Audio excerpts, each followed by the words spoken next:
When I grow up, I would like to be an engineer. I want to be a real estate agent. I want to be an orthodontist. I want to be an attorney. I want to be in the military. I want to be an FBI agent. When I grow up, I want to be an astronaut. I want to be a history teacher.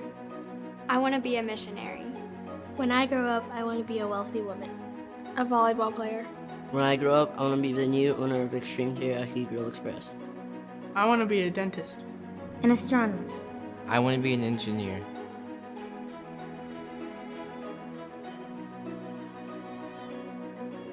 What do you want to be when you grow up? I want to graduate high school.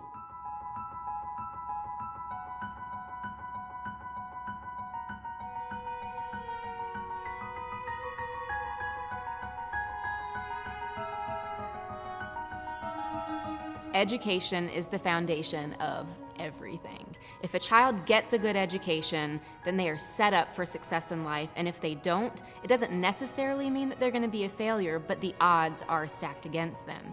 So imagine the desperation of a parent who's watching their child in an environment that absolutely is failing them, where they know that if that child doesn't get the education that they need, not only does that parent know that that sets that child up for a real difficult future, we all understand that. It's why we value education, it's why we fund it, it's why everyone talks about it. He switched schools 3 times his 4-year-old preschool year. She kept saying he's too smart for this, that's why he's acting out, he needs to be pushed. Then we went to a private school.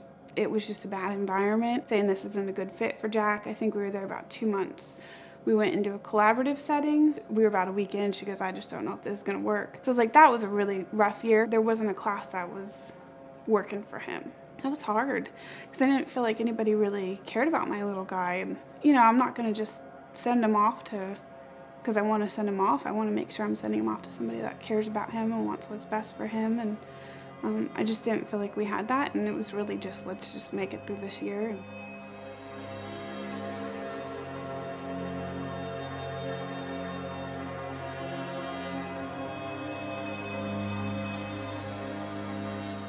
I don't think you could overstate how important it is for Jack to lay the foundations now in his education, in his upbringing, in his ability to think. And his ability to kind of piece together what he perceives in this world. Now's the time, because you don't get these years back. He can either get it now or pay for it later, and that's why we're just trying to do everything that we can to make sure that he has the best opportunities. I mean, later in life, he's going to make his own decisions, but while his mommy and daddy are taking care of him, I mean, we want to make sure that he has the absolute best opportunities. We want to make sure that he's a contributor and not a taker. We had him evaluated through Gwinnett County at the age of 3.5, I believe, and they put him directly into special education. So, I mean, we knew right off the bat that this was going to be a struggle. That's hard. That's hard to swallow, that your child has an issue and that you're not going to go to typical preschool and they're not going to go to typical kindergarten. Choosing my son's education, choosing the school that he goes to, choosing who is pouring into my son's life is incredibly important, because at the end of the day, that's what I'm responsible for. I'm not saying that I own every single decision that he makes going on down the line, but I want to take responsibility for my son's upbringing. I want to be a part of that, and I want to give him the best tools that are possible. It was a little frustrating at first. It was a little difficult trying to figure out, okay, well, is this school working? Because we don't feel like it is. And if it's not, what are our options? What can we even do about it? We tried some other private schools before, and it didn't really work out because they were going to either be too expensive, and so we're kind of put back into that loop, or we just weren't sure it was the right fit. After asking around, we got a recommendation for a school called Dominion, and we just right off the bat fell in love with them. We have applied to the school. We went for a family interview. We had Jack sit in with their first grade class for a while just to make sure that this was the right spot for him. And we had him take a test to just find out where he was with math and reading and writing. And we are just waiting to find out if he's in for second grade or not. If it's yes, it means, oh great, the research actually worked, all the time that we poured into it actually worked, and that's a great thing. We will not give up trying to find the right school for Jack, and knowing that we can find a private school now and that we will get help financially is just awesome, and we will definitely find him the right school.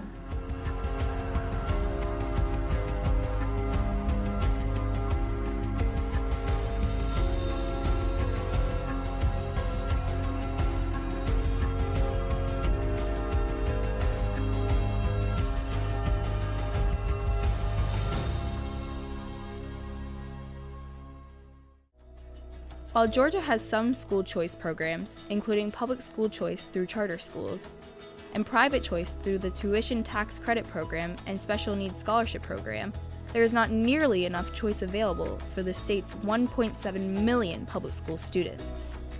When combined, fewer than 70,000 students either attend a startup charter or receive a tax credit or special needs scholarship. That's less than 5% of the student population that has access to choice. And the demand for school choice is tremendous, but the opportunities are few. In the 2014-2015 school year, more than 12,000 students were on charter school waiting lists across the state, an increase of more than 35% from the previous year. In 2015, the Tuition Tax Credit Scholarship Program reached its donation cap of $58 million on January 1st. The very first day of the year and the very first day donations could be made. The cap was reached in only 23 days. The organizations that give scholarships under the program report large waiting lists that often exceed the actual number of children who are currently able to participate. With Georgia ranking 48th in educational achievement nationally and having a state average graduation rate of 71%, the demand for school choice is not only high, but the need is tremendous. I was hearing from so many families that their children were in classrooms where the teachers believed they couldn't learn, where they were stuck in front of television screens just watching videos, where they were basically destined to get out of K through 12 without an education, which impacts the rest of their lives. And I knew that there were opportunities, specialized schools, specialized programs that could help these students, and I wanted to find a way to bridge the gap between what the students needed and what was available to them, as opposed to just where they were districted for school. We passed the Georgia Special Needs Scholarship Program in 2007, and it was a bill that was modeled after the McKay Scholarship Program in Florida that was already established and very successful. After that program was passed into law, we had to go back and actually change the law a little bit to require the school systems to tell the kids with special needs that they had this opportunity at regular times, because what was happening is they just weren't telling them. I just know that it meant fewer kids having the opportunity to go to these schools. There are some fantastic private schools and private programs that specialize, perhaps for children that have autism. There are schools for the deaf, schools for the blind. These are specific options that often parents don't have access to because of a lack of resources, but it would be a godsend to them to be able to have their child in an environment that is specifically tailored to that child's needs. And that's ultimately what the Special Needs Scholarship is seeking to do, is provide the parents just a little bit of a leg up, giving them just a little bit of help with the resources they need to access those opportunities. At the very least, there ought to be an option. There should be school choice for a population of students that are facing such struggles. And we designed it specifically so that it would allow the child and their parents to choose either another public school or a private school, because our view is that choices should be wide open for kids and their families and not limited, even within choice programs. We shouldn't trade one system for another. It should be about what works for the child, very specifically. The way we fund education in the state of Georgia really comes from three sources. There's federal money, there's state money, there's local money.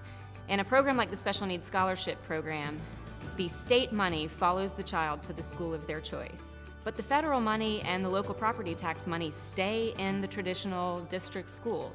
So in reality, if a student leaves on scholarship, the district is actually left with the federal and local money, but also the public school system no longer has the responsibility to educate that child, and all of the local property tax money stays in that system. So in reality, you actually have more money per pupil to do the same job. While the Special Needs Scholarship Program has been fantastic for those families that qualify, there are many families who still don't have options and their children still do have specialized needs. For instance, there may be a student who's a fantastic musician who needs to be in a performing arts school, but maybe the school they're zoned for doesn't have a program like that, but the school down the street does. Why don't we open up the doors and allow more flexibility so that student can pursue their passion and their gifts and their talents? Perhaps a student is really gifted in math and science and needs to be in a magnet school that focuses more on science and technology, and yet a family is prohibited from going to that school because of an arbitrary district boundary. The advantage to having a school that specializes in things means that we can all have the best of all worlds. Because if I specialize in processing and behaviors, and the next school specializes in, say, helping children with Down syndrome to read or understanding autism and how it works, then we can all feed out to each other and all of our children get everything they need and nobody misses the boat, nobody. It's stressful enough, I'm sure, caring for a child, especially when they have extreme needs. And what we need to do is make it easier for families to meet one of the basic needs, which is just educating the child to the best of that child's ability. It really gives them the opportunity to spread their wings as far as they can, right? And to be as productive in life as is possible. Who knows, for some it may mean the difference between being wholly dependent upon family to take care of them for the rest of their lives and actually being independent. There's a value to realizing your potential, and we don't think that should be limited by learning disability by any stretch of the imagination. We want all people to flourish and to achieve their maximum potential. And school choice in this area has proven to be a great answer to that. Jazz now attends the Special Needs Schools of Gwinnett, which is one of the SB 10 approved schools. So because of the SB 10, we have been able to choose the right choice for Jazz. This is a great fit for him. We're very, very happy. We've seen huge, remarkable leaps and bounds since he has been here. So I'm very, very excited about that. Educated students, we all know, make more productive members of society. They are more likely to thrive. They're more likely to stay out of jail, to need public assistance. It's not only better for that child and that family, it's better for everyone. There are some limits to the special needs program. By design, it was created to help kids with individualized educational plans. That's what IEP stands for. That means that they have a diagnosed learning disability that can be helped if they're in the right environment, getting the right curriculum, that type of thing.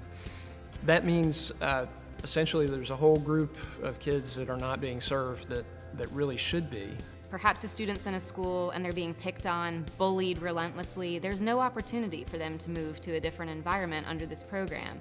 Students who have severe physical disabilities that don't necessarily impact their ability to learn also are not included in the eligibility pool. So there are still limitations in terms of who can participate in the program, and it would be fantastic to expand that to give more children the choice to find a better opportunity. I think the thing that's great, I have a daughter who struggles somewhat with language deficit disorders, and the school has been, I think having school choice and having people who are experts, they're really helpful. Even though she struggles with language, she's in a school that teaches multiple languages, and because I've been able to partner with the school more, she's actually excelling in English. She's above grade level. So I say with school choice, if you have schools they can't even adequately prepare kids who are not behind, it's going to be really difficult for you to have access to people who are experts who could really help your kids succeed in school. So for me, having a kid that really does have specific needs and being able to interact with those teachers, with the principal, it's been very helpful. And I feel like that she has not suffered because I've put her in an environment that is already focused on success. This program was passed in 2007, and currently there are just over 3,000 families in the program. What that tells us, and what we hear all the time from families, is unfortunately far too many people still don't know this opportunity is available to them.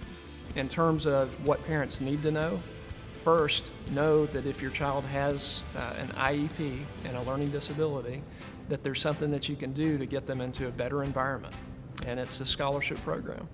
We've heard stories from parents and students who used to hate going to school, They had crying fits. I mean, it was a disaster. And now they love it, and they feel loved by their teachers, loved by their fellow students. They're thriving. Maybe they've learned to read where they couldn't before. I mean, their whole lives are different. Their lives are changed because they're in an environment where they're thriving as opposed to one where they're struggling. When I grow up, I want to be an owner of a business.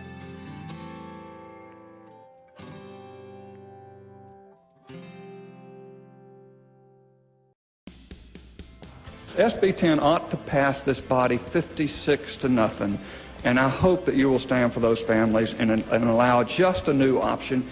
If not enough money, it may not have transportation, but it is something new and something different and some sort of hope for these families that all they want to do is raise that child up as high as they can go with the most opportunity they can.